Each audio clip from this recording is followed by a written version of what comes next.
അസ്സലാമു അലൈക്കും വറഹ്മത്തുള്ളാഹി വബറകാതുഹു. അൽഹംദുലില്ലാ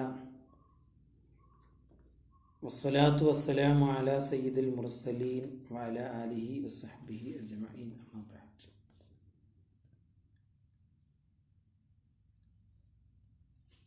സഹോദരന്മാരെ, സുഹൃത്തുക്കളെ, അല്ലാഹു സുബ്ഹാനഹു വ തആല നമ്മൾ പറയുന്നതും കേൾക്കുന്നതും പുണ്യമായ കർമ്മമായി അല്ലാഹു സ്വീകരിക്കട്ടെ. അർഹമായ പ്രതിഫലം അല്ലാഹു ഇരു ലോകത്തും നമുക്ക് നൽകി അനുഗ്രഹിക്കട്ടെ.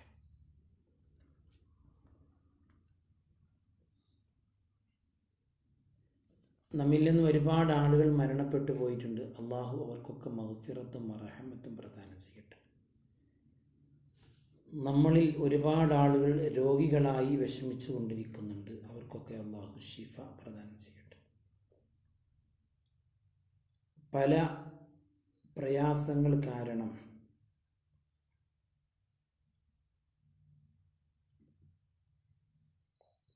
വിഷമം അനുഭവിക്കുന്ന, പ്രയാസങ്ങൾ അനുഭവിക്കുന്ന എല്ലാവർക്കും അല്ലാഹു സമാധാനം പ്രദാനം ചെയ്യട്ടെ.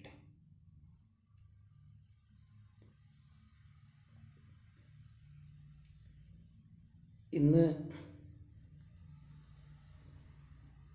ഒക്ടോബർ 11 ലോക ബാലിക ദിനമായി ആചരിക്കുന്നു. എന്താണ് ബാലിക ദിനത്തിൻ്റെ നമുക്ക് പറയാനുള്ള സന്ദേശം എന്താണ് എന്നുള്ളതാണ് നമ്മൾ കേൾക്കാൻ പോകുന്നത്. ബാലികാ ദിനത്തിൽ വളരെ വ്യക്തമായ നിർദ്ദേശങ്ങൾ അല്ലെങ്കിൽ സന്ദേശങ്ങൾ നമുക്ക് കൈമാറാൻ സാധിക്കും. ലോകത്തിൻ്റെ വിവിധ ഭാഗങ്ങളിൽ പീഡനങ്ങൾ അനുഭവിക്കേണ്ടി വരുന്ന ഒരു വിഭാഗമാണ് ബാലികമാർ.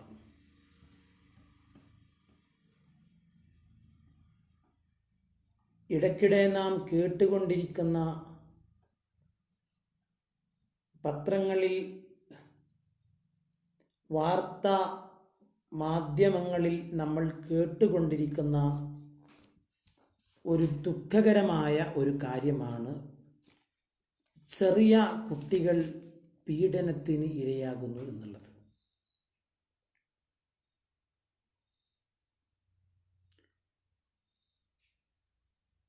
കൃത്യമായ നിയമ സംവിധാനങ്ങളുള്ള രാജ്യങ്ങളിൽ പോലും ഈ കുറ്റകൃത്യങ്ങൾ സ്ഥിരമായി തന്നെ നടന്നുകൊണ്ടിരിക്കുന്നു എന്നുള്ളതാണ് നമ്മളെ എല്ലാവരെയും ഞെട്ടിപ്പിക്കുന്നത്. പെൺകുട്ടികൾക്ക് സുരക്ഷയൊരുക്കാൻ, അവർക്ക് കരുത്തേകാൻ, അവരുടെ അവകാശങ്ങളെ സംരക്ഷിക്കാൻ ഓരോ രാജ്യങ്ങളിലും അതിൽ കൃത്യമായ നിയമങ്ങളുണ്ട് എന്നിരിക്കെ ആ നിയമങ്ങൾ നടപ്പാക്കാൻ കഴിയുന്നില്ല എന്നുള്ളത്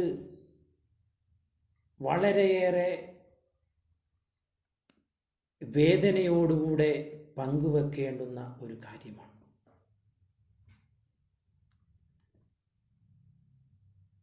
ജനിച്ചത് പെൺകുഞ്ഞാണെങ്കിൽ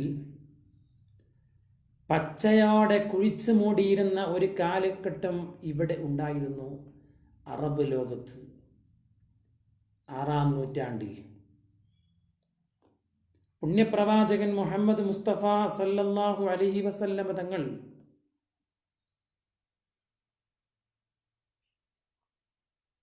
പ്രബോധന പ്രവർത്തന രംഗത്തേക്ക് കടന്നു വരുമ്പോഴുള്ള ചിത്രം ഇതാണ്. പച്ചയായി പെൺകുഞ്ഞിനെ കുഴിച്ചു മൂടുക. പെൺകുഞ്ഞ് ജനിക്കുന്നത് പോലും അപമാനമായി കണ്ടിരുന്ന ആളുകൾ, അറേബ്യൻ ജനത, ഇരുണ്ട യുഗമെന്ന് ചരിത്രകാരന്മാർ രേഖപ്പെടുത്തിയ ആ ഒരു കാലം ഡാർക്ക് ഏജ് എന്ന് ഇംഗ്ലീഷുകാർ അവരുടെ ചരിത്ര ഗ്രന്ഥങ്ങളിൽ അടയാളപ്പെടുത്തിയ ആ കാലത്ത് പുണ്യപ്രവാചകൻ അതിനെതിരെ ശബ്ദിച്ചു. അതിനെതിരെ സമൂഹത്തെ പ്രവാചകൻ ബോധവൽക്കരണം നടത്തി. പെൺകുഞ്ഞിനെ സംരക്ഷിക്കേണ്ടിടത്ത് മാത്രമല്ല, പെൺകുഞ്ഞ് തനിക്ക് ജനിക്കുന്നത് പെൺകുഞ്ഞായെങ്കിൽ എന്ന് പോലും ആഗ്രഹിക്കുന്നിടത്തേക്ക് ആ ഒരു സമൂഹം കടന്നു വന്നു എന്നുള്ളതാണ് സത്യം. പെൺകുഞ്ഞിനെ കുഴിച്ചു മൂടിയ ആ സമൂഹം അവർ തന്നെ തൻ്റെ ഭാര്യ ഗർഭിണിയാകുമ്പോൾ ജനിക്കുന്നത് പെണ്ണായിരുന്നുവെങ്കിൽ എന്ന് ആഗ്രഹിച്ചു പോകുന്ന ഒരു സാഹചര്യത്തിലേക്ക് ആ സമൂഹത്തെ പ്രവാചകൻ മാറ്റിയെടുത്തില്ലേ? പരിശുദ്ധ ഖുർആൻ ഈ ഒരു സന്ദർഭം വ്യക്തമായി പറയുന്നുണ്ട്. വഇദാ ബുശ്ശിറ അഹദുഹും ബിൽഉൻസാ ളല്ല വജ്ഹുഹു മുസ്വദ്ദൻ വഹുവ കലീം. അവരിൽ ഒരാൾക്ക് ഒരു പെൺകുഞ്ഞ് ഉണ്ടായി എന്ന് സന്തോഷ വാർത്ത അറിയിക്കപ്പെട്ടാൽ ളല്ല വജ്ഹുഹു മുസ്വദ്ദാ വഹുവ കലീം, അപമാനത്തോടുകൂടെ കോപത്തോടുകൂടെ മുഖം ചുളിക്കുന്ന ഒരു സമൂഹമായിരുന്നവർ. തവാറാമിനൽ ഖൗമി മിൻ സുഇ മാ ബുശ്ശിറ ബി, തനിക്ക് ലഭിച്ച സന്തോഷ വാർത്ത, ആ ഒരു സന്തോഷ വാർത്ത കാരണം തനിക്കൊരു പെൺകുഞ്ഞുണ്ടായല്ലോ എന്നുള്ള അപമാനത്തോടുകൂടെ ആ മനുഷ്യൻ ജനങ്ങളിൽ നിന്ന് ഓടി മറയുമായിരുന്നു. ജനങ്ങൾക്കിടയിലേക്ക് ആ മനുഷ്യനിക്ക് വരാൻ കഴിയുമായിരുന്നില്ല. എന്ത്? പെൺകുഞ്ഞുണ്ടായി എന്നുള്ളത് കൊണ്ട്, തനിക്ക് ജനിച്ചതൊരു പെൺകുഞ്ഞാണ് എന്നുള്ളത് കൊണ്ട് സമൂഹത്തിനിടയിലേക്ക് കടന്നു വരാൻ പോലും തനിക്ക് അപമാനമുണ്ടാക്കിയ ആ ഒരു സാഹചര്യം. അയുംസിക്കു അലാ ഹൂൻ അം യദുസ്സൂ ഫിത്തുറാബ്, അപമാനത്തോടുകൂടെ ഈ പെണ്ണിനെ വളർത്തണോ അതല്ല ഈ പെണ്ണിനെ മണ്ണിൽ കുഴിച്ചു മൂടണോ എന്നുള്ള ചിന്തയാണ് ആ പിതാവിൽ ഉണ്ടാകുന്നത്. പെൺകുഞ്ഞ് ജനിച്ചാൽ ആ പെൺകുഞ്ഞിന്റെ പിതാവിൽ അപ്പയുണ്ടാകുന്ന ചിന്ത എന്താണ്? അപമാനത്തോടുകൂടെ ജനങ്ങളൊക്കെ നിസ്സാരനായി തന്നെ കാണുകയും ജനങ്ങൾക്കിടയിലേക്ക് ഇറങ്ങാൻ പറ്റാത്ത ഒരു സാഹചര്യത്തിൽ ഈ പെണ്ണിനെ ഞാൻ വളർത്തിയെടുക്കണോ അതല്ല പച്ചയിൽ ഈ പെണ്ണിനെ ഞാൻ മണ്ണിലേക്ക് കുഴിച്ചു മൂടണോ? അലാ സാഅ മാ യഹ്കുമൂൻ,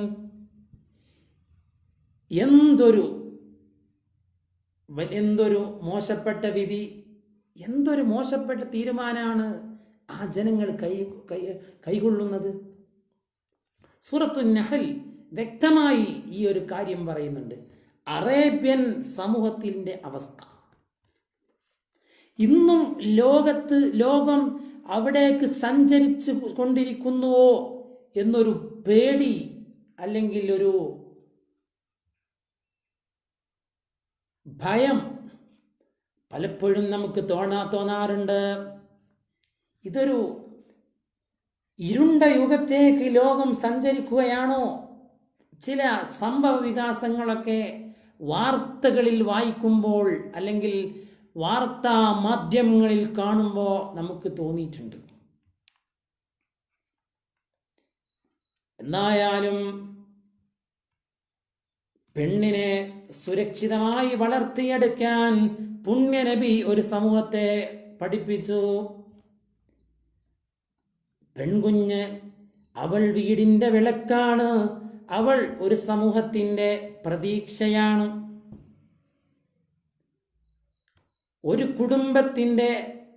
നല്ല ഒരു കുടുംബത്തിന് അടിത്തറ പാകേണ്ടവളാണ് പെണ്ണ് എന്ന് പഠിപ്പിച്ചു ഇസ്ലാം.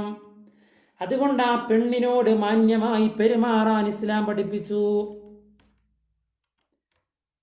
അള്ളാഹുവിന്റെ റസൂൽ സല്ലല്ലാഹു അലൈഹി വസല്ലമ പഠിപ്പിച്ച ഹദീസ് ഇമാം മുസ്ലിം തന്റെ സ്വഹീഹിൽ രേഖപ്പെടുത്തുന്നു. മൻ ആല ജാരിയതൈൻ ഹത്താ തബ്ലുഗാ ജാ യൗമൽ ഖിയാമത്തി അന വഹുവ കഹാതൈൻ വല്ലമ്മ സാബിഅ. അല്ലാഹുവിന്റെ പുണ്യപ്രവാചകൻ പറഞ്ഞു, 2 പെൺകുട്ടികളെ ആരെങ്കിലും വളർത്തി വലുതാക്കിയാൽ, മൻ ആല ജാരിയതൈനി ഹത്താ തബ്ലുഗാ, 2 പെൺകുട്ടികളെ ആരെങ്കിലും നോക്കി വളർത്തി അവരെ വലുതാക്കി കഴിഞ്ഞാൽ, ഇമാം നവവി റഹ്മത്തുള്ളാഹി അലൈഹി ഹദീസിനെ വിശദീകരിക്കുന്നത്, ഖാമ അലയ്യ ബിൽ മഊനതി വത്തർബിയതി വനഹ്വിഹാ, ആ പെൺകുട്ടികൾക്ക് വേണ്ടുന്ന ചിലവുകൾ വഹിക്കുകയും ആ പെൺകുട്ടികൾക്ക് വേണ്ട ശിക്ഷണം നൽകുകയും ചെയ്താൽ, നല്ല രൂപത്തിൽ ഇസ്ലാമികമായി ആ പെൺകുട്ടികളെ വളർത്തി വലുതാക്കുകയും ചെയ്താൽ, അള്ളാഹുവിന്റെ റസൂല് പഠിപ്പിക്കുകയാണ്, അന്ത്യനാള് വരുമ്പോ പരലോകത്ത് ഞാനും അദ്ദേഹവും ഇതുപോലെ ആയിരിക്കും. ഞാനും ആ മനുഷ്യനും അത്ര അടുത്തായിരിക്കും സ്വർഗത്തിലെന്ന് മുഹമ്മദ് മുസ്തഫ സല്ലല്ലാഹു അലൈഹി വസല്ലം.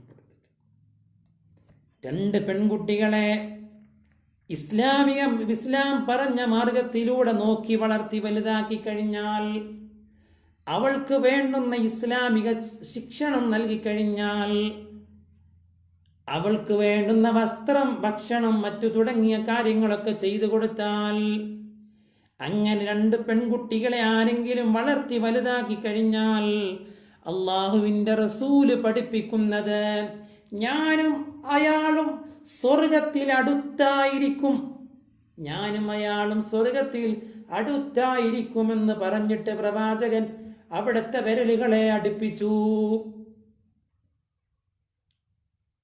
പെൺകുട്ടികളെ വളർത്തി വലുതാക്കി കഴിഞ്ഞാൽ പരലോകത്ത് സന്തോഷമുണ്ടാകും.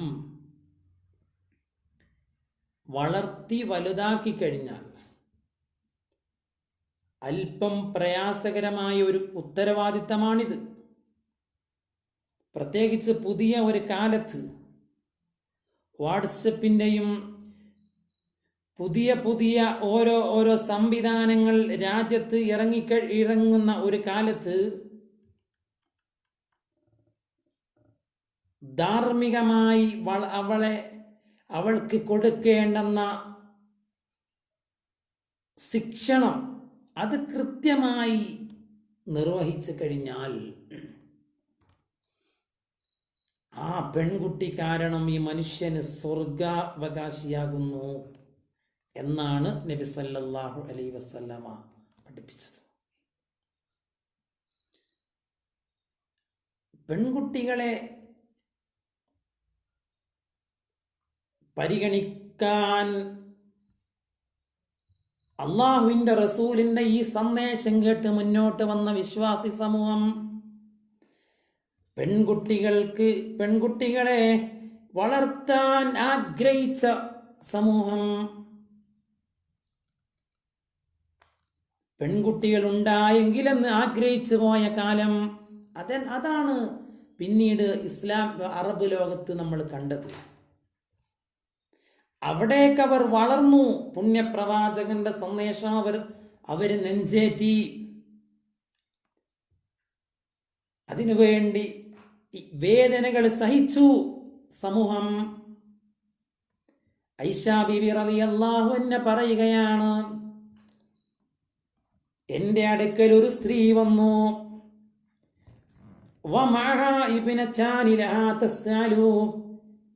ആ സ്ത്രീയുടെ കൂടെ 2 പെൺമക്കളുണ്ട്.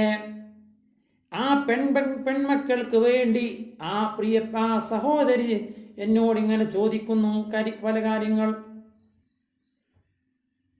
അവർക്ക് ഭക്ഷണം കഴിക്കാനില്ലാഞ്ഞിട്ട്, അവരുടെ കയ്യിൽ ഒന്നുമില്ലാഞ്ഞിട്ട് എന്നോട് ചോദിച്ചു അവർ.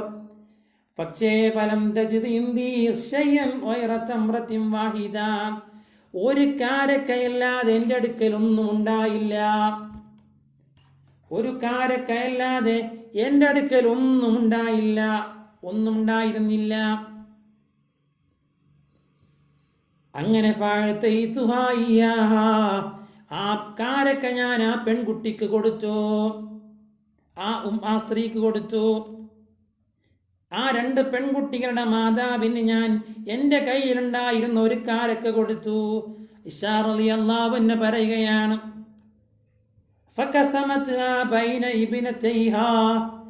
ആ ഒരു കാരക്ക 2 കഷ്ണമാക്കി ആ 2 പെൺമക്കൾക്കും കഴിക്കാൻ കൊടുത്തു ഈ പ്രിയപ്പെട്ട മാതാവ്. വലം തഅകുൽ മിന്നാ, അതിൽ നിന്ന് ഒന്നും കഴിച്ചില്ല ഈ സ്ത്രീ. ഒരു കാരക്ക ഞാൻ കൊടുത്തു. ആയിഷ റളിയല്ലാഹു അൻഹ പറയാം, എൻ്റെ മുമ്പിൽ നിന്ന് തന്നെ വിശപ്പിൻ്റെ ആ അങ്ങേയറ്റത്തെ ആ പ്രയാസത്തോടുകൂടെ ആ ഉമ്മ എന്ത് ചെയ്തു? തൻ്റെ വിശക്കുന്ന തൻ്റെ 2 പെൺമക്കൾക്ക് ഒരു കാരക്കെ 2 ഭാഗമായി ഭാഗിച്ചു.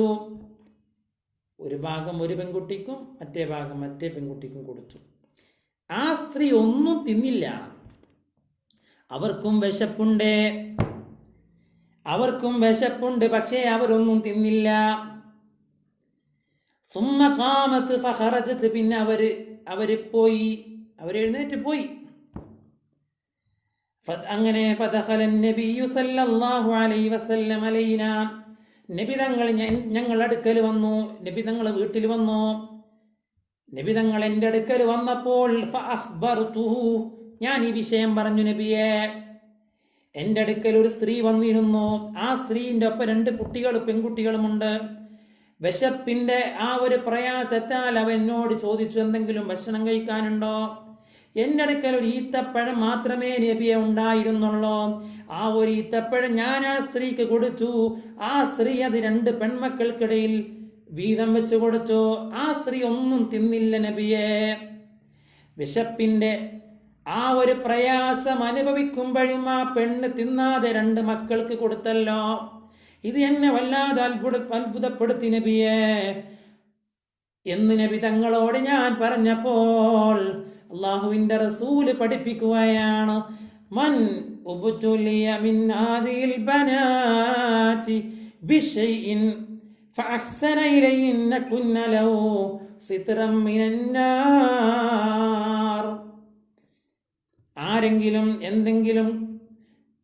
ആർക്കെങ്കിലും പെൺകുട്ടികൾ കാരണം പരീക്ഷണം നേരിടുകയും ആ പെൺകുട്ടികൾക്ക് അയാൾ നന്മ ചെയ്യുകയും ചെയ്താൽ കുന്നലഹു സിത്റൻ മിനന്നാർ, നരകത്തിൽ നിന്നൊരു മറയാണ് ആ പെൺകുട്ടികൾക്ക് അയാൾ ഗുണം ചെയ്തതെന്ന് നബി മുഹമ്മദ് മുസ്തഫ സല്ലല്ലാഹു അലൈഹി വസല്ലം പഠിപ്പിച്ചു. ആർക്കെങ്കിലും പെൺകുട്ടികൾ ഉണ്ടാവുകയും പരീക്ഷണങ്ങളെ നേരിടുകയും ചെയ്യുമ്പോഴും ആ പെൺകുട്ടികൾക്ക് അവരോട് നല്ല രൂപത്തിൽ പെരുമാറുകയും അവർക്ക് വേണ്ടുന്നത് കൊടുക്കുകയും ചെയ്ത ഒരു രക്ഷിതാവുണ്ടല്ലോ, ഒരു മാതാവുണ്ടല്ലോ, ഒരു പിതാവുണ്ടല്ലോ, ആ പിതാവിനും മാതാവിനും ഈ പെൺകുട്ടികൾ കാരണം നരകത്തിലേക്ക് പ്രവേശിക്കുകയില്ല. പെൺകുട്ടികൾ നരകത്തിൽ നിന്നൊരു മറയാണ്, സ്വർഗത്തിലേക്ക് കടക്കുന്നവരുമാണവർ. അല്ലാഹുവിന്റെ റസൂല് പറഞ്ഞതെന്താ?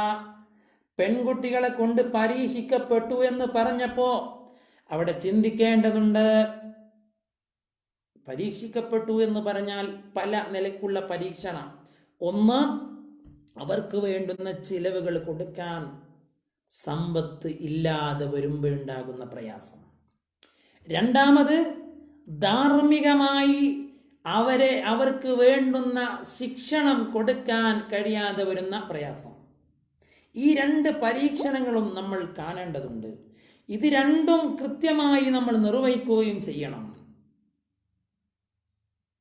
അവർക്കുള്ള വിദ്യാഭ്യാസം, അവർക്കുള്ള ഭക്ഷണം, അവർക്കുള്ള വസ്ത്രം, അവർക്കുള്ള വീട്, അവർക്കുള്ള മറ്റു കാര്യങ്ങളൊക്കെ, അതുപോലെ ഇസ്ലാമികമായ കാര്യങ്ങൾ, ധാർമ്മിക വിദ്യാഭ്യാസം, ആത്മീയ വിദ്യാഭ്യാസം എന്ന് പറയുന്ന വിദ്യാഭ്യാസം മുസ്ലിമായി ജീവിക്കാൻ പറ്റുന്ന രൂപത്തിലൂടെയുള്ള ശിക്ഷണങ്ങള്, ഇസ്ലാമിൻ്റെ കാര്യങ്ങള്, ഇസ്ലാമികമായ മര്യാദകൾ പെൺകുട്ടിക്ക് പഠിപ്പിക്കുകയും ചെയ്താൽ ആ പെൺകുട്ടി ഈ മാതാവിനും പിതാവിനും നരകത്തിൽ നിന്നൊരു മറയാണ് മുഹമ്മദ് മുസ്തഫ സല്ലല്ലാഹു അലൈഹി വസല്ലം പഠിപ്പിക്കണം. ഈ ഒരു നിയ്യത്തിൽ വളർത്തണേ പെൺകുട്ടികളെ. ഈ ഒരു നിയ്യത്തിലാണ് നമ്മൾ പെൺകുട്ടികളെ വളർത്തേണ്ടത്. ഐഷ റളിയല്ലാഹു അൻഹ പറയുന്ന മറ്റൊരു ഹദീസ് ഇമാം മുസ്ലിം രേഖപ്പെടുത്തിയിട്ടുണ്ട് തന്റെ സ്വഹീഹിൽ. റളിയല്ലാഹു അൻഹ മഹദിയായ ഐഷ റളിയല്ലാഹു അൻഹ പഠിപ്പിക്കുകയാണ്, 2 പെൺകുട്ടികളെയും വഹിച്ചുകൊണ്ട് എൻ്റെ അടുക്കൽ ഒരു പാവപ്പെട്ട സ്ത്രീ വന്നു, മിസ്കീനത്തായ സ്ത്രീ. ജാഅത്നി മിസ്കീനത്തുൻ തഹ്മിലു ഇബ്നതൈൻ ലഹാ, 2 പെൺകുട്ടികളെയും ചുമന്നുകൊണ്ട് ഒരു പാവപ്പെട്ട മിസ്കീനത്തായ ഒരു സ്ത്രീ എൻ്റെ അടുക്കൽ വന്നു. അങ്ങനെ ഫഅത്അംതുഹാ സലാസ തംറാത്തിൻ, ഞാൻ അവർക്ക് 3 ഈത്തപ്പഴം ഞാൻ കൊടുത്തു. അവർക്ക് കഴിക്കാൻ 3 ഈത്തപ്പഴം ഞാൻ കൊടുത്തു. 2 പെൺകുട്ടികളെയും ചുമന്നുകൊണ്ട് വന്ന മാതാവിന്റെ കയ്യിൽ 3 കാരക്ക ഞാൻ കൊടുത്തു. ഫഅഅതത് കുല്ല വാഹിദത്തിൻ മിൻഹുമാ തംറ, അങ്ങനെ ഓരോ കാരക്ക ഓരോ പെൺകുട്ടിക്ക് ആ ഉമ്മ കൊടുത്തു. ഒരു പെൺകുട്ടിക്കൊന്നും മറ്റേ പെൺകുട്ടിക്കൊന്നും കൊടുത്തു. ഇനി ഒന്ന് ബാക്കിയുണ്ട്. മൂന്നാമത്തെ കാരക്കയുണ്ടല്ലോ, അത് തന്റെ വായിലേക്ക് ഇങ്ങനെ ഉയർത്തുമ്പോൾ അത് ആ ഉമ്മ തിന്നാൻ വേണ്ടി വായിലേക്ക് ഇങ്ങനെ ഉയർത്തുന്ന സമയം, ആ സമയത്താണ് ആ 2 പെൺകുട്ടികൾക്ക് വിശപ്പ് മാറിയിട്ടില്ല. ഒരു കാരക്ക തിന്നിട്ട് അവർ വീണ്ടും ആ ഉമ്മ തന്റെ വായിലേക്ക് വെച്ച ഏക കാരക്കയുണ്ടല്ലോ അത് ചോദിക്കുകയാണവർ.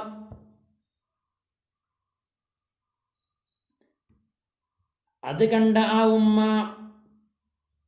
തനിക്ക് വിശപ്പകറ്റാൻ, അല്പമെങ്കിലും വിശപ്പകറ്റാൻ കഴിയുമാർ തനിക്ക് ലഭിച്ച അവരെ പോലെ തനിക്കും കിട്ടിയ ഒരു കാരക്ക തന്റെ വായിലേക്ക് ഇങ്ങനെ ഉയർത്തുമ്പോൾ അതാ തന്റെ മക്കൾ അത് ആഗ്രഹിക്കുന്നുണ്ട് എന്നറിഞ്ഞ മാതാവ് എന്ത് ചെയ്തു? ഫശക്കത്ത് തംറത, ആ ഒരു കാരക്കയെ മുറിച്ചു, പൊളിയാക്കി. അല്ലതീ കാനത്ത് തുരീദു അൻ തഅകുലാ ബൈനഹുമാ, ആ ഉമ്മ തിന്നാൻ വേണ്ടി വെച്ച കാരക്കയുണ്ടല്ലോ അത് 2 പൊളിയാക്കി. എന്നിട്ടതാ അവർക്കത് കൊടുത്തു.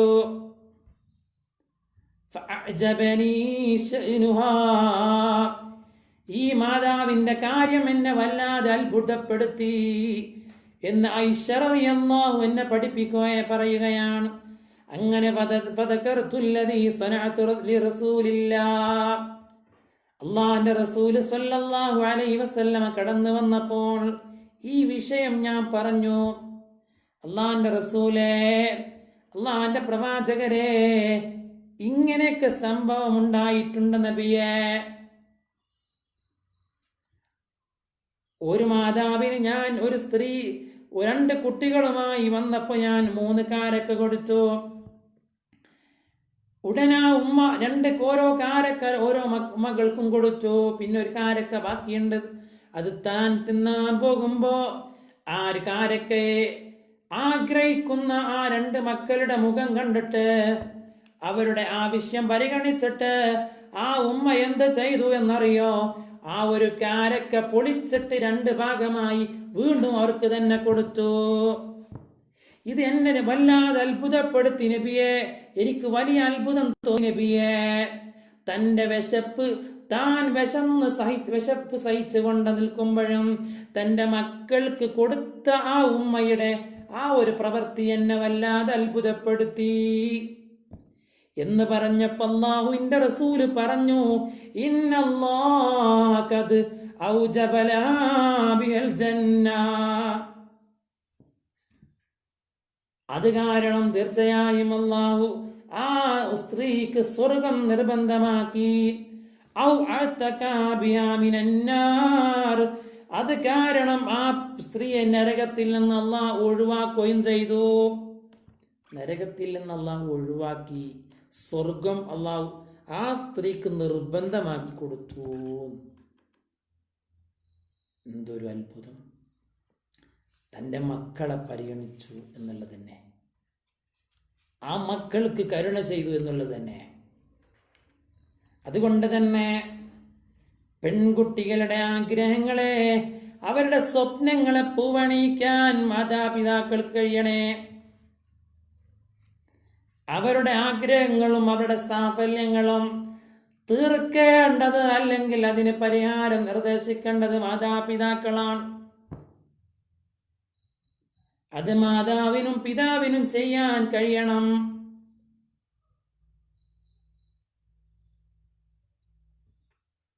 മക്കൾക്ക് വേണ്ടുന്ന പരിചരണം കൊടുക്കുകയും വേണം. ധാർമ്മികമായ വിദ്യാഭ്യാസം കൊടുക്കുകയും വേണം. എന്നെങ്കിൽ മാത്രമേ മാതാവിനെയും പിതാവിനെയും അർഹിക്കുന്ന ബഹുമാനത്തോടെ ആദരവോടെ പരിഗണിക്കാൻ മക്കൾക്ക് കഴിയുകയുള്ളൂ. ഇല്ലെങ്കിലോ പ്രായമെത്തുമ്പോ വൃദ്ധസദനങ്ങളിലേക്ക് കൊണ്ടുപോകേണ്ട ഒരവസ്ഥ മാതാവിനും പിതാവിനും വരുമെങ്കിൽ എന്താ? അത് മാതാവും പിതാവും ധാർമ്മികമായ വിദ്യാഭ്യാസം കൊടുക്കുന്നിടത്തും, മാതാവിൻ്റെയും പിതാവിൻ്റെയും സ്നേഹം കൊടുക്കുന്നിടത്തും മാതാവും പിതാവും പരാജയപ്പെട്ടിട്ടുണ്ടോ എങ്കിൽ ദുന്യാവിൽ നിന്ന് തന്നെ വിഷമങ്ങൾ അനുഭവിക്കേണ്ട ഒരു ദുരവസ്ഥയാണ് ഇന്നുള്ളത്. അല്ലാഹു നമ്മളെ കാത്തുരക്ഷിക്കുമാറാവട്ടെ. അതുകൊണ്ട് അവകാശങ്ങൾ നിഷേധിക്കപ്പെടുന്ന പെൺകുട്ടികൾക്ക് വേണ്ടി ശബ്ദിക്കാൻ ലോകം മുന്നോട്ട് വരണമെന്നുള്ളതാണ് നമുക്ക് പറയാനുള്ളത്.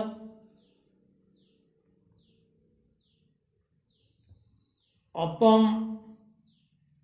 പെൺകുട്ടികൾ ഉള്ള മാതാപിതാക്കൾക്ക് അവർക്ക് സന്തോഷത്തിൻ്റെ, അവർക്ക് നന്മയുടെ പൂക്കളാണ് മക്കള് എന്നുള്ളത്.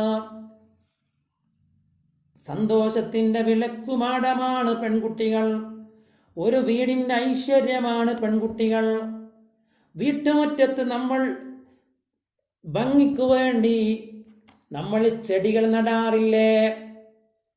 ആ ചെടി നമ്മളുടെ പരിസരത്തിന്, നമ്മളെ വീടിന് തന്നെ ഒരു ചന്തമായി തോന്നുന്നുവെങ്കിൽ അതുപോലെയാണ് ഒരു പെൺകുട്ടി വീട്ടിലുണ്ടാവുക എന്നുള്ളത്.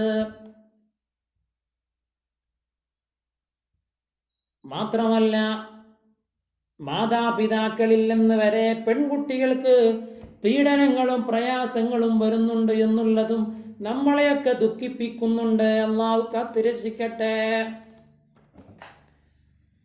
അനാഥയാകുമ്പോ ആ അനാഥയുടെ സ്വത്ത് അപഹരിച്ചെടുക്കാൻ കാട്ടിക്കൂട്ടുന്ന ഓരോ പണികൾ ഇന്ന് വല്ലാത്ത ഒരു വിഷമായി മാറിയിരിക്കുന്നു. ചെറുപ്പത്തിലെ മാതാവിന് ഭർത്താവ് നഷ്ടപ്പെടുമ്പോൾ ആ മാതാവ് മറ്റൊരു വിവാഹത്തിന് സാക്ഷിയാകുമ്പോ തൻ്റെ പെൺകുട്ടിയെ മറന്നു പോകുന്ന ഒരു അവസ്ഥയുണ്ട്. അല്ലെങ്കിൽ ആ തൻ്റെ പെൺകുട്ടിയെ ചൂഷണം ചെയ്യാൻ വന്ന ഈ പെണ്ണിന്റെ ഭർത്താവ് മുന്നോട്ട് വരുന്ന ദുഃഖകരമായ അവസ്ഥയും ലോകത്ത് സംഭവിക്കാറുണ്ട്. അങ്ങനെ എത്രയോ വാർത്തകളല്ലേ നമ്മുടെ മലയാളക്കരയിൽ ഇറങ്ങുന്ന മലയാള പത്രങ്ങളിൽ വന്നത്. അല്ലാഹു നമ്മളെ കാത്തുരക്ഷിക്കട്ടെ. പിഞ്ചുകുഞ്ഞുങ്ങളുടെ കണ്ണുനീരെന്ന് പറയുന്നത് അത് ഒരിക്കലും പ്രാപിക്കാത്ത, ഒരിക്കലും രക്ഷപ്പെടാൻ പറ്റാത്ത രൂപത്തിലുള്ള ഒരു വല്ലാത്ത ഒരു പ്രതിസന്ധിയിലേക്ക് അവനെ നയിക്കുമെന്ന് നമ്മൾ മനസ്സിലാക്കേണ്ടതുണ്ട്. 2 3 മക്കളുള്ള മാതാപിതാക്കൾ ഏതോ ഒരു പുരുഷനുമായി ഫേസ്ബുക്കിൽ കണ്ട, അല്ലെങ്കിൽ സോഷ്യൽ മീഡിയയിൽ കണ്ട പ്രണയത്തിലായ ഏതോ ഒരു മനുഷ്യനുമായി പ്രേമത്തിലാവുകയും ഈ പാവപ്പെട്ട കുഞ്ഞുമക്കളെ ഇട്ടെറിഞ്ഞു പോവുകയും ചെയ്യുന്ന എത്രയോ പെണ്ണുങ്ങള്, എത്രയോ മാതാക്കളുടെ ചിത്രമല്ലേ പത്രങ്ങളിൽ നമ്മൾ കാണുന്നത്. അള്ളാഹു നമ്മളെ കാത്തുരക്ഷിക്കുമാറാവട്ടെ. അതുകൊണ്ട് തന്നെ പെൺകുട്ടികൾ ഭാവിയുടെ പ്രതീക്ഷയാണവർ. അവരുടെ പ്രവർത്തനങ്ങൾ, അവരുടെ സ്വഭാവം എല്ലാം നമ്മളെ സന്തോഷിപ്പിക്കുന്നു, പിതാവിനെ സന്തോഷിപ്പിക്കുന്നു, മാതാവിനെ സന്തോഷിപ്പിക്കുന്നു, വീടിന്റെ അലങ്കാരമായി മാറുന്നു പെൺമക്കൾ. ആ ഒരവസ്ഥയിലേക്ക് പെൺകുട്ടികളെ പരിഗണിക്കാൻ നമുക്ക് സാധിക്കണം. മഹാനായ മുഹമ്മദ് മുസ്തഫ സല്ലല്ലാഹു അലൈഹി വസല്ലമ തങ്ങൾ പെൺകുട്ടികളെ എത്രമാത്രം സ്നേഹിച്ചു, എത്രമാത്രം പരിഗണിച്ചു. ഹദീസിൽ ധാരാളമായി വന്ന സന്ദർഭങ്ങൾ, ധാരാളമായി വന്ന സംഭവങ്ങൾ എല്ലാം വിലയിരുത്തി നോക്കുമ്പോൾ പുണ്യപ്രവാചകന്റെ ആ ഒരു ദയ, ആ ഒരു കാരുണ്യം മക്കളോട്, കുട്ടികളോട്, പെൺമക്കളോട്, അതല്ലേ ഫാത്തിമ റളിയല്ലാഹു അൻഹയോട് റസൂലുള്ളാഹിക്കുണ്ടായിരുന്നത്. അല്ലാഹുവിന്റെ റസൂൽ സല്ലല്ലാഹു അലൈഹി വസല്ലമ തങ്ങൾ ഫാത്തിമ എത്രമാത്രം സ്നേഹിച്ചു. ഫാത്തിമത്തു ബിദ്അത്തും മിന്നീ, ഫാത്തിമ എന്റെ കരളിന്റെ കഷ്ണമാണ് എന്ന് മഹാനായ മുഹമ്മദ് മുസ്തഫ സല്ലല്ലാഹു അലൈഹി വസല്ലം പഠിപ്പിക്കുന്നു. ഫാത്തിമയെ റസൂലുള്ളാഹി ഇഷ്ടപ്പെട്ടു. ഫാത്തിമാനോട് റസൂലുള്ളാഹിക്ക് വല്ലാത്ത ഒരു സ്നേഹമായിരുന്നു. ഫാത്തിമ പ്രയാസപ്പെടുമ്പോൾ റസൂലുള്ളാഹി പ്രയാസപ്പെടാറുണ്ട്. റസൂലുള്ളാഹി പറഞ്ഞു, ഫാത്തിമയെ ആരെങ്കിലും വെറുത്താൽ ഞാൻ അവനോട് വെറുത്തു എന്ന് റസൂലുള്ളാഹി. ഫാത്തിമയോട് ആരെങ്കിലും മഹബ്ബത്ത് വെച്ചാൽ ഞാൻ അവനോട് മഹബ്ബത്ത് വെച്ചു എന്ന് മുഹമ്മദ് മുസ്തഫ. അതല്ലേ ഇന്നും മദീനയിൽ സന്ദർശകരായി കടന്നു ചെല്ലുന്ന വിശ്വാസി സമൂഹത്തിന്റെ മനസ്സാന്തരങ്ങളിലേക്ക് ഒരു കുളിർമയായി, ഒരു കുളിരായി, ഒരു അനുഗ്രഹമായി കടന്നു വരുന്നുണ്ടല്ലോ ഫാത്തിമ റളിയല്ലാഹു അൻഹ. ജന്നത്തുൽ ബഖയിലേക്ക് സന്ദർശനത്തിന് പോകുമ്പോൾ ഗേറ്റ് കടന്ന് ആദ്യമായി കാണുന്ന ഖബർ ഫാത്തിമ റളിയല്ലാഹു അൻഹയുടേത് കാണുമ്പോൾ എന്തൊരു വല്ലാത്ത ഒരു സന്തോഷമാണ്. നാളെ സ്വർഗീയ വനിതകൾക്ക് നായകത്വം നൽകേണ്ടുന്ന ആ ഒരു മഹിളാ രത്നമായ ഫാത്തിമയോട് വിശ്വാസി സമൂഹം ഇത്രമാത്രം മഹബ്ബത്ത് വെക്കുന്നു എന്നല്ലേ അതിന്റെ അർത്ഥം. അതെന്തേ റസൂലുള്ളാഹി മഹബ്ബത്ത് വെച്ചോ? അതുകൊണ്ട് നമ്മുടെ പെൺമക്കളെ സ്നേഹിക്കാൻ നമുക്ക് കഴിയണം, അവളെ പരിഗണിക്കാൻ നമുക്ക് കഴിയണം, അവളുടെ ആഗ്രഹങ്ങൾ വകവെച്ച് കൊടുക്കാനും നമുക്ക് കഴിയണം. ഒരു ഭർത്താവിന്റെ കരങ്ങളിലേക്ക് ഏൽപ്പിക്കുന്നതുവരെയും അവരുടെ ഓരോ കാര്യങ്ങളും നിരീക്ഷിക്കാനും ഓരോ കാര്യങ്ങളും പരിഗണിച്ച് വകവെച്ച് കൊടുക്കാനും പിതാവിന് സാധിക്കേണ്ടതുണ്ട്. ധാർമ്മികമായും വളർത്താനും ധാർമ്മിക വിദ്യാഭ്യാസം നൽകാനും സാധിക്കണം. അത്രയൊക്കെ സ്നേഹിച്ച ഫാത്തിമയെ കുറിച്ച് റസൂലുള്ളാഹി പറഞ്ഞിട്ടുണ്ട്, എന്റെ മകൾ ഫാത്തിമ മോഷ്ടിച്ചാലും ആ ഫാത്തിമയുടെ കരം ഞാൻ മുറിക്കുമെന്ന് മുഹമ്മദ് മുസ്തഫ സല്ലല്ലാഹു അലൈഹി വസല്ലം പഠിപ്പിച്ചിട്ടുണ്ട്. അപ്പൊ അതിന്റെ അർത്ഥം എന്താ? ഇസ്ലാമികമായ കാര്യങ്ങൾ അവളിൽ ഉണ്ടാകണമെന്ന് ആഗ്രഹിക്കണം പിതാവ്. എല്ലാ തെറ്റുകൾക്കും വേണ്ടാത്തരങ്ങൾക്കും ഒരിക്കലും പിതാവ് സപ്പോർട്ട് ചെയ്യുന്ന അവസ്ഥയും ഉണ്ടാകാൻ പാടില്ല. അത് അപകടത്തിലേക്കെത്തും, അത് വല്ലാത്ത ദുഃഖത്തിലേക്കെത്തും. അതാ റസൂലുള്ളാഹി പറഞ്ഞത്. അത്രയൊക്കെ സ്നേഹിച്ച ഫാത്തിമ, ആ ഫാത്തിമ ബീബിയെ കുറിച്ച് റസൂലുള്ളാഹി പറഞ്ഞു, എന്റെ കരളിന്റെ കഷ്ണമാണെന്ന് പറഞ്ഞപ്പോഴും ഫാത്തിമയെ സ്നേഹിക്കുന്നത്, അല്ലെങ്കിൽ ഫാത്തിമയെ ഒരാൾ ദേഷ്യപ്പെടുമ്പോ, ഫാത്തിമയോട് ഒരാൾ ദേഷ്യപ്പെടുമ്പോ എന്നോടാണ് അവൻ ദേഷ്യപ്പെട്ടത് എന്ന് പഠിപ്പിച്ച പ്രവാചകനല്ലേ എന്റെ ഫാത്തിമ മോഷ്ടിച്ചാൽ ഫാത്തിമയുടെ കരം ഞാൻ മുറിക്കുമെന്ന് പറഞ്ഞത്? അപ്പൊ ഇസ്ലാമിന്റെ കാര്യങ്ങൾ അത് മക്കളിൽ ഉണ്ടോ എന്ന് ചിന്തിക്കേണ്ടതും പിതാവിന്റെ ബാധ്യതയാണ്. അങ്ങനെ നല്ല ഒരു സമൂഹത്തിന്റെ അന്തസ്സിന്റെ തന്നെ ഭാഗമാവേണ്ടവളാണ് നമ്മളിൽ വളരുന്ന പെൺകുട്ടി എന്നുള്ള ബോധം രക്ഷിതാവിനുണ്ടാകണം. അവളെ മാന്യമായി പരിഗണിക്കാൻ, മാന്യമായി പെരുമാറാൻ നമുക്ക് സാധിക്കണം. ഒപ്പം പെൺകുട്ടികളോട് മോശമായി പെരുമാറുന്നവർ കനത്ത ശിക്ഷ നൽകാൻ ഗവൺമെന്റുകൾ തയ്യാറാകണം എന്നുള്ളതും നമുക്ക് പറയാനുണ്ട്.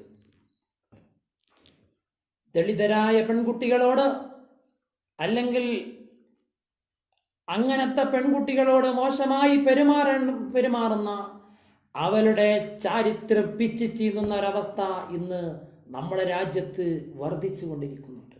അതിനെതിരെ കർശന സ്വഭാവം, കനത്ത ശിക്ഷ നൽകാൻ ബഹുമാനപ്പെട്ട കോടതികൾ മുന്നോട്ട് വരണം.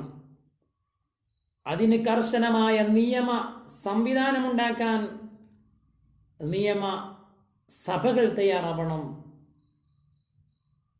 പിച്ചിച്ചീന്ത പെടുന്ന പെണ്ണ് ഓരോരുത്തരുടെയും പെണ്ണാണ് എന്നുള്ള ചിന്ത, ഓരോരുത്തരുടെയും മകളാണ് എന്നുള്ള ചിന്ത വളർന്നു വരേണ്ടതുണ്ട്. ആ ഒരു അവസ്ഥയിലേക്ക് ഭരണാധികാരികൾ ഗൗരവമായി ചിന്തിക്കേണ്ടതാണ്. നമ്മുടെ ആധുനിക സംവിധാനങ്ങൾ, അല്ലെങ്കിൽ ആധുനിക സംവിധാനങ്ങളിലൂടെ നമ്മൾ അറിഞ്ഞുകൊണ്ടിരിക്കുന്ന വാർത്തകളും ഓരോ കഥകളും എന്ന് നമ്മളെ ബോധ്യപ്പെടുത്തുന്നുണ്ട്.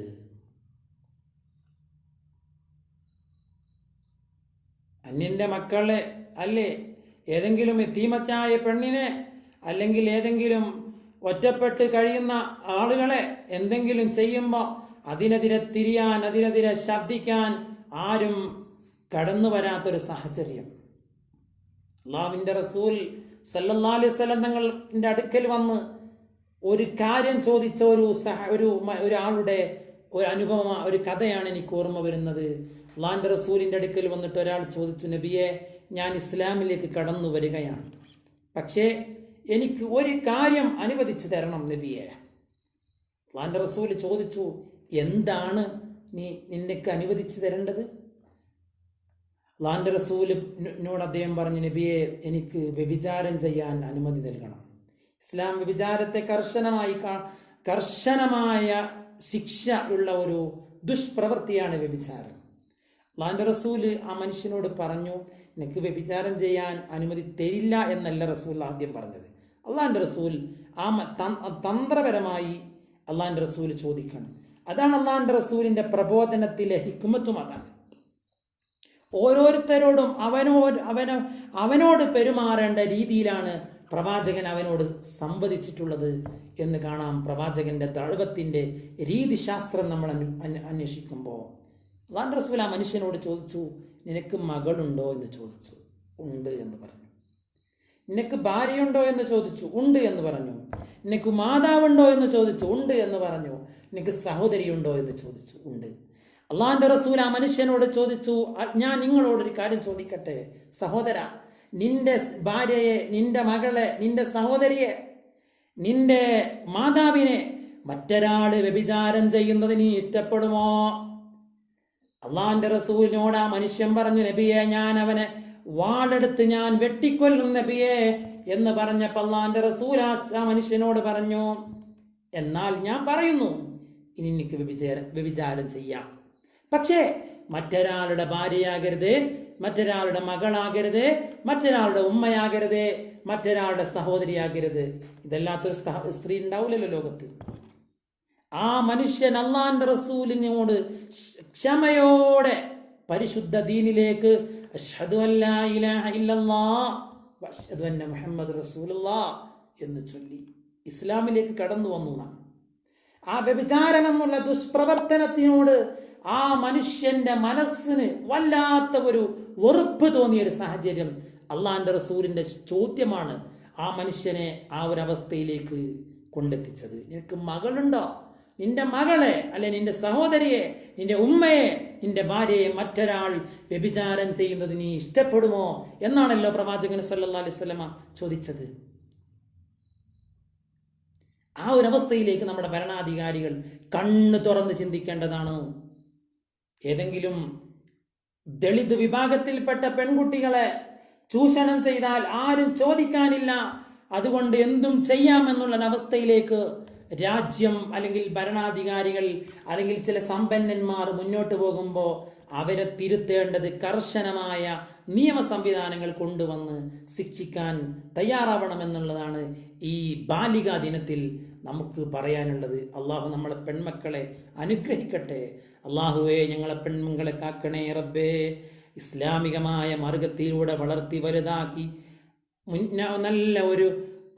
നല്ല ഒരു മാതൃകാ വനിതയായി മുന്നോട്ട് പോകുന്ന ഒരവസ്ഥയിലേക്ക് ഞങ്ങളെ പെൺകുട്ടികളെ വളർത്താൻ ഞങ്ങൾക്ക് തൗഫീക്ക് നൽകണേ അല്ലാഹ്. അള്ളാഹുവേ, പെൺകുട്ടികളില്ലാത്തവർക്ക്, പെൺകുട്ടികളെ ആഗ്രഹിക്കുന്നവർക്ക് പെൺകുട്ടികളെ നൽകണേ തമ്പുരാനെ.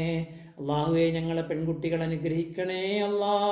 ഞങ്ങളെ സഹോദരിമാര്, ഞങ്ങളെ ഉമ്മമാര്, ഞങ്ങളെ ഭാര്യമാര്, ഞങ്ങളെ കുടുംബിനികൾ അനുഗ്രഹിക്കണേ തമ്പുരാനെ. ലോകത്ത് പ്രയാസങ്ങൾ അനുഭവിക്കുന്ന, വിഷമങ്ങൾ അനുഭവിക്കുന്ന, ഈ കോവിഡ് കാരണം ബുദ്ധിമുട്ടുന്ന ഒരുപാട് ആളുകളുണ്ട് റബ്ബേ. അവർക്ക് നീ ശമനം നൽകണേ റബ്ബേ. അവർക്ക് സമാധാനം നൽകണേ റബ്ബേ. അവർക്ക് ശാന്തി നൽകണേ റബ്ബേ.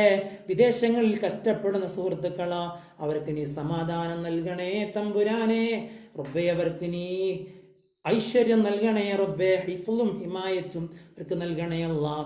ഞങ്ങളിൽ നിന്ന് മരണപ്പെട്ടു പോയ ഒരുപാട് ആളുകളുണ്ട്. ഞങ്ങളെ മാതാപിതാക്കൾ, ഞങ്ങളെ ഉസ്താദുമാർ, ഞങ്ങളെ കുടുംബങ്ങൾ, ഞങ്ങളെ സുഹൃത്തുക്കൾ, ഞങ്ങളെ സഹായിച്ചവർ, ഞങ്ങളെ സ്നേഹിച്ചവർ, പ്രോത്സാഹിപ്പിച്ചവർ, ഞങ്ങൾക്ക് ഭക്ഷണം തന്നവർ, അങ്ങനെ ഒരുപാട് ആളുകൾ 6 അടി മണ്ണിന്റെ ഉള്ളിലാണ് റബ്ബേ. പുറത്തു കൊടുക്കണേ റബ്ബേ, പുറത്തു കൊടുക്കണേ റബ്ബേ. ഈ കോവിഡ് പോലത്തെ രോഗങ്ങൾ കാരണം വീടുകളിലും ഹോസ്പിറ്റലുകളിലും ഒരുപാട് വിഷമത്തോടെ കഴിയുന്ന ഒരുപാട് സഹോദരിമാരുണ്ട് റബ്ബേ. വിദേശങ്ങളിലും ഈ നാടുകളിലുമുണ്ട്. അവർക്കൊക്കെ ശിഫ കൊടുക്കണേ റബ്ബേ, ശമനം കൊടുക്കണേ റബ്ബേ. അവർക്കൊക്കെയും നീ ശിഫ കൊടുത്ത് അനുഗ്രഹിക്കണേ തമ്പുരാനെ. ഞങ്ങളോട് ഒരുപാട് ആളുകൾ ദുആ കൊണ്ട് വസിയത്ത് ചെയ്തിട്ടുണ്ട് റബ്ബേ. അവർക്ക് നീ അവരുടെ കാര്യങ്ങളൊക്കെ നീ എളുപ്പമാക്കി കൊടുക്കണേ റബ്ബേ. ഞങ്ങളെ സമ്പത്തിലും ആരോഗ്യത്തിലും കുടുംബത്തിലും വീടിലും യാത്രയിലും ഞങ്ങളെ ഭക്ഷണത്തിലും ഞങ്ങളെ ജോലിയിലും ഞങ്ങളെ ഇൽമിലും ഞങ്ങളെ സേവനങ്ങളിലും ബറക്കത്ത് നൽകണേ റബ്ബേ.